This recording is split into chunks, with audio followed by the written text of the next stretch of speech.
Hey Star Trek fans, Dan Gunther here. As you know, there have been a lot of reveals regarding Star Trek Discovery in the past week, not the least of which was a series of small videos showcasing some of the props from the new show. I want to take a few moments to take a look at those and give you my analysis. First on the list for the new props is the Communicator. The Communicator has always been a very iconic piece of Star Trek technology. Every time Kirk pulled it out and flipped the lid and said those famous words, "Kirk to Enterprise." I remember as a kid always wanting a communicator of my own, even more than a phaser, surprisingly enough. So let's take a quick look at Discovery's version. In a lot of ways, it's very reminiscent of the Communicator from the original series. One major difference, of course, is the digital readout. On the original series, the round part of the Communicator was kind of a moire display. Here it appears to be a digital display of some sort, giving important information to the user. There's a small number at the top. It seems to be counting down in the video. I'm not sure if it's a time indicator or what's going on there. Below that are 3 dials, knobs, or buttons, just like we would see on the classic original series Communicator. And the flip-out antenna grid is very similar to what we see in the original series as well. Golden color, but the grid pattern on it is actually a little closer to the Communicator we see in Star Trek II, The Wrath of Khan. It's good to finally get a detailed look at the Communicator. We did, of course, see it in the teaser trailer released in May. We saw Captain Georgiou take it out and communicate with her ship, the Shenzhou. All in all, I think a great homage to the classic Communicator design and a really nifty looking prop that I would love to get my hands on. Next on the prop reveal list is the phaser pistol from Star Trek Discovery. Phasers, of course, have always been an important part of Star Trek. Our heroes like to solve things diplomatically, but sometimes you just have to take out the phaser and deal with things, hopefully by setting it to stun and not kill. What's interesting here is the overall shape of the phaser seems very similar to the Type II phaser pistol from Star Trek, the original series.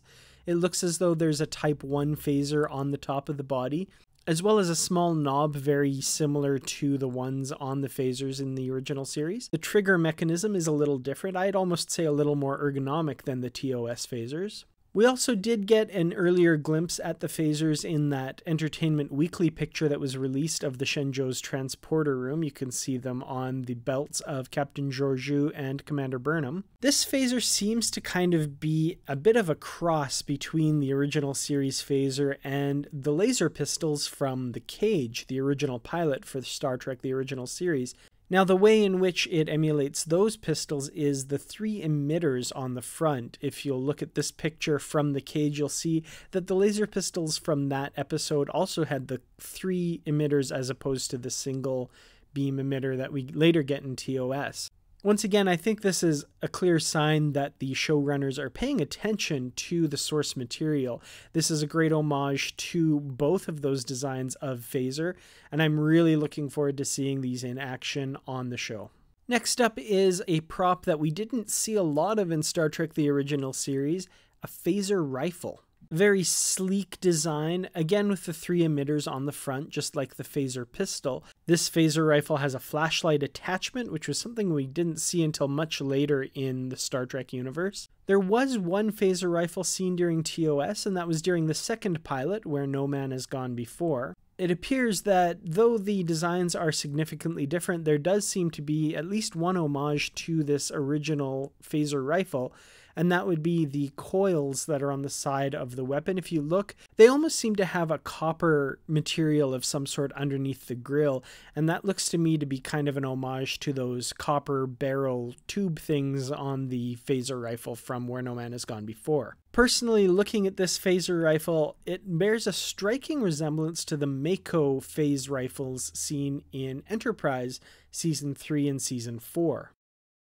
Finally, there was one last video released that showcases a number of different items from Star Trek Discovery, but during this video we get a very fleeting glimpse of what looks to be the Tricorder. Now, of course, the Tricorder is the third part of a typical landing party gear in Star Trek, so it's very central to the idea of Star Trek. We always got shots of Spock scanning things with his Tricorder and reporting to the captain. So it's good to see that the Tricorder that we get in Discovery at least bears some resemblance to that original prop. Now, like I said, we just get a couple of quick shots in this little video. However, we did catch a very brief glimpse of it back in the very first image CBS released to the press, again back in May.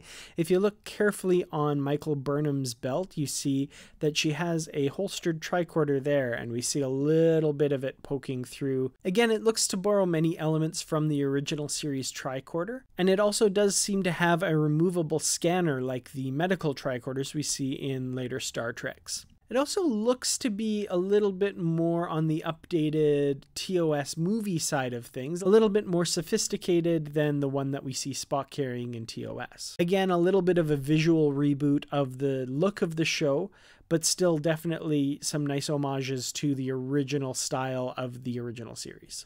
Well, there you have it. What do you guys think of the props that they've shown us for Star Trek Discovery? Leave a comment below and let me know your thoughts. Follow me on Twitter, Facebook, Instagram, Reddit.